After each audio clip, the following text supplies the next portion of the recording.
Cantabria, an autonomous province in northern Spain with Santander as its capital.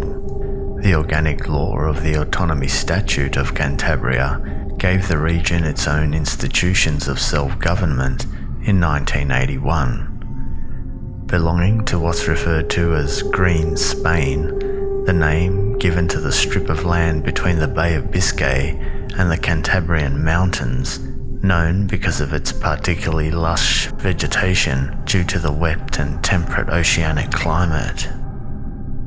The first written reference to the name Cantabria emerges around 195 BC, and there are about 150 references to Cantabria, or the Cantabri, in surviving Greek and Latin texts. The Cantabri were extremely feared and renowned mercenaries used in various conflicts. It is certain that they fought in the Second Punic War, the second of three wars, fought between Carthage and Rome in the 3rd century BC, that lasted for 17 years. Famously, when Rome was attempting to besiege Numantia in 137 BC, Roman general Gaius Hostilius Mancinus withdrew his army upon learning that Cantabrian mercenaries were present among his auxiliaries, forcing him to sign his most humiliating treaty in order to save his army. The Cantabrian Wars began in 29 BC, and they were ultimately defeated by Roman forces under great slaughter in 19 BC, but revolted again under the second Roman emperor, Tiberius Julius Caesar Augustus, and were never entirely subdued again. The north of the Spanish state is an area rich in mythology, from Galicia to the Basque country, passing by Asturias and Cantabria. There are rites, stories, impossible beings, and lore that turns its forests and mountains into magical places where myths, beliefs, and legends have been present as an essential part of the Cantabrian culture, either because they have been living in the popular heritage through the oral tradition transmitted from parent to offspring, or because they have been recovered by scholars who have wanted to preserve the cultural heritage. Legends of the Cantabri are of a pre-Roman Celtic people from the north coastal region of Iberia, and over time, the Cantabrian mythology was likely diluted by Celtic and Roman mythology, with some original meanings lost.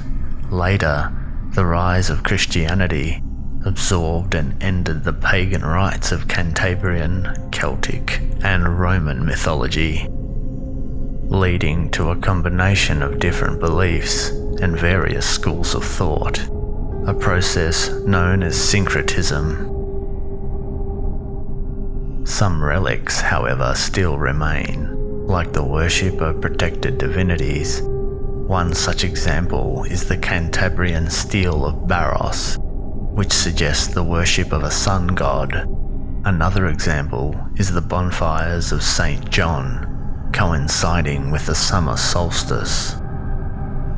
There is also the bronze sculpture found near the town of Herrera in Camargo, which suggests the worship of a male figure. Such a figure is said to have been absorbed into the Roman worship of Jupiter. It has also been written that the Cantabrian god of war was later identified with the Roman god Mars. The Cantabrian version was offered sacrifices of horses, male goats, and large numbers of prisoners.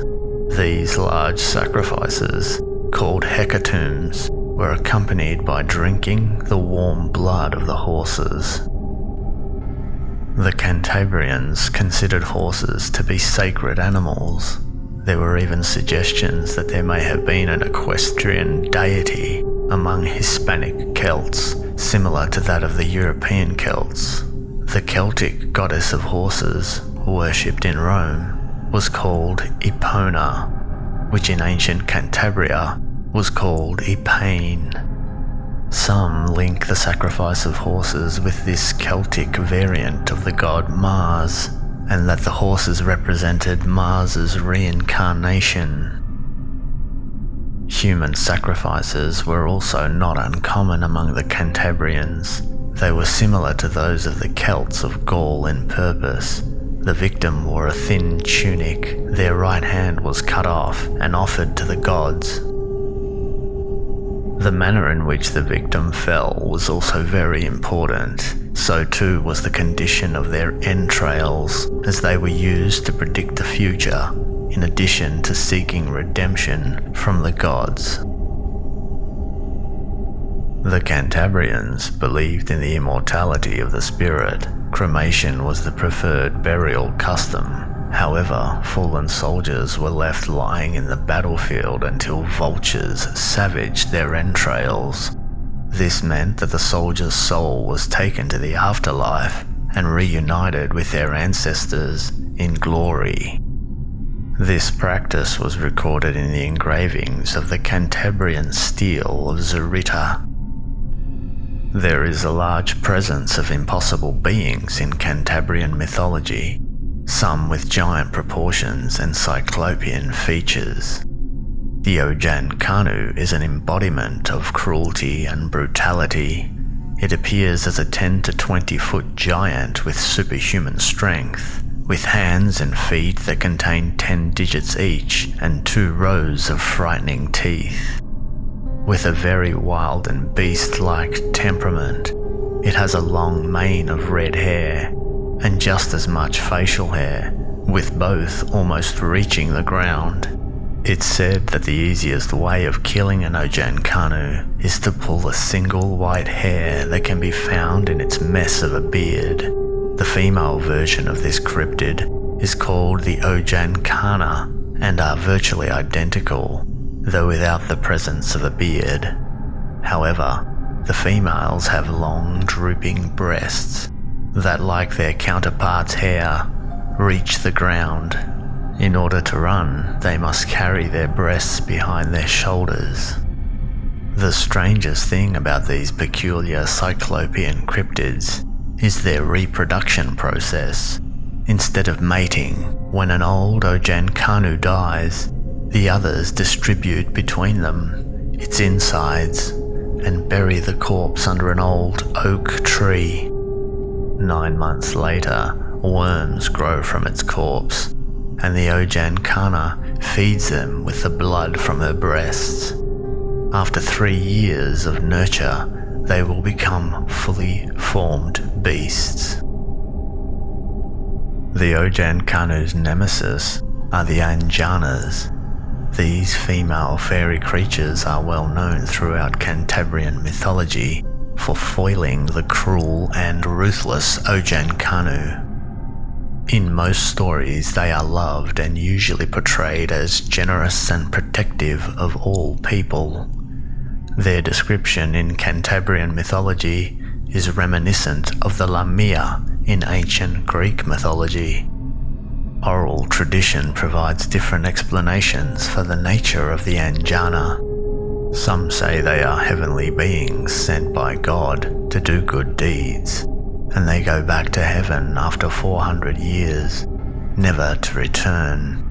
Others, however, indicate that they are spirits of the trees who take care of the forests.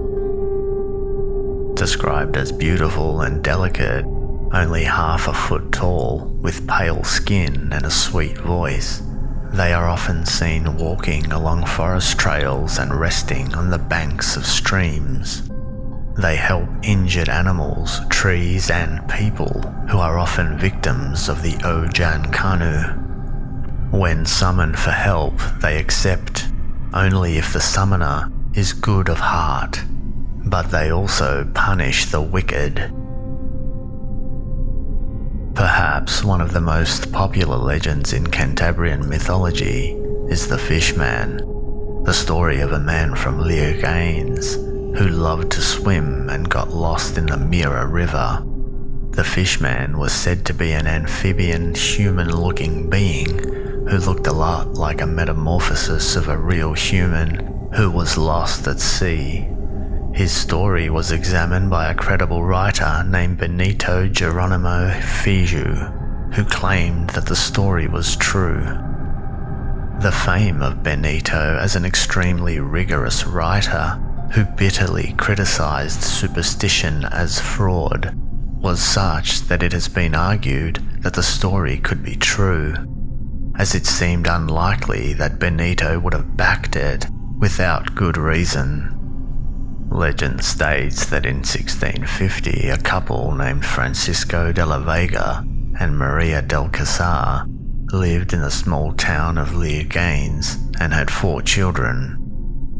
After the death of their father, their mother, Maria, lacking means, decided to send one of her sons to Bilbao to learn a trade. This son, also named Francisco, lived in Bilbao as a carpenter until 1674, when he and some friends went swimming, and although he was considered an above-average swimmer, the currents of the river got the better of him, and he was unable to make it back to shore. He was last seen swimming away into the sea, and was thought to have drowned. However, 5 years later, in 1679, fishermen in the Bay of Cadiz in southern Spain noticed a strange-looking creature that had become entangled in their fishing nets, fighting to set itself free. Initially, their attempts to capture it were in vain, as it was able to set itself free. In the several weeks following, fishermen reported seeing the creature, and after many attempts, they were able to finally capture it. When they got it aboard, they found that it was indeed human-shaped, like a young man with pale skin and thin red hair. However, he also had a distinct fish-like physical appearance. A strip of scales stretched from his throat to his stomach, and another covering his spine. They also noticed what seemed to be gills around his neck. Thinking it was some kind of monster, they took the creature to the convent of St. Francis, which was nearby, where he was allegedly exorcised and then interrogated in several languages without success.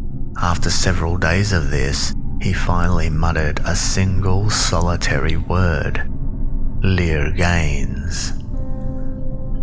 This extraordinary event soon spread all around the Bay of Cadiz, and nobody was able to recognize the meaning of this word until a sailor from northern Spain, who happened to be in the port of Cadiz, commented that close to his hometown there was a small village called Leoganes near the city of Santander.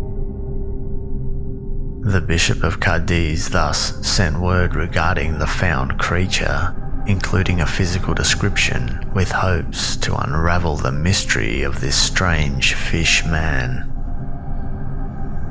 From Leoganes came word that no creature fitting this description had ever been seen around the town, and that the only event that had happened in the recent past was the tragic death of Francisco de la Vega, who was indeed red-haired and drowned in Bilbao 5 years earlier.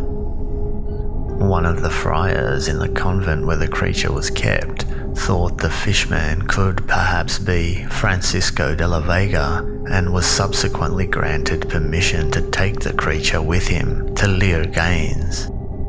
Allegedly, when they were close to the town, the friar let the fishman free and followed him. The creature was able to guide the friar directly to Leoganes, and not only that, he led him directly to the house of Maria del Casar, who recognized him as her late son, Francisco.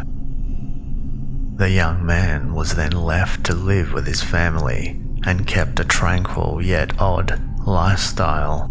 He would always walk barefoot and wouldn't wear any clothes, preferring to walk around naked. He hardly ever spoke. At most, he'd mutter words such as tobacco, bread, or wine, but lacked the desire to smoke, eat, or drink. He'd often go without food for up to a week at a time, and then gorge himself in a single sitting, often only eating algae, seafood, and fish. He was also considered very obliging, completing any task he was asked to do promptly, but without enthusiasm. After 9 years living in this way, he went to the sea to swim, as he often did, but on this day, he disappeared into the waves, never to be seen again. That concludes this video. If you enjoyed this video, please like, share, and subscribe to this channel for more content. It really helps me a lot. I appreciate everyone who is watching. So thank you, and until next time, goodbye.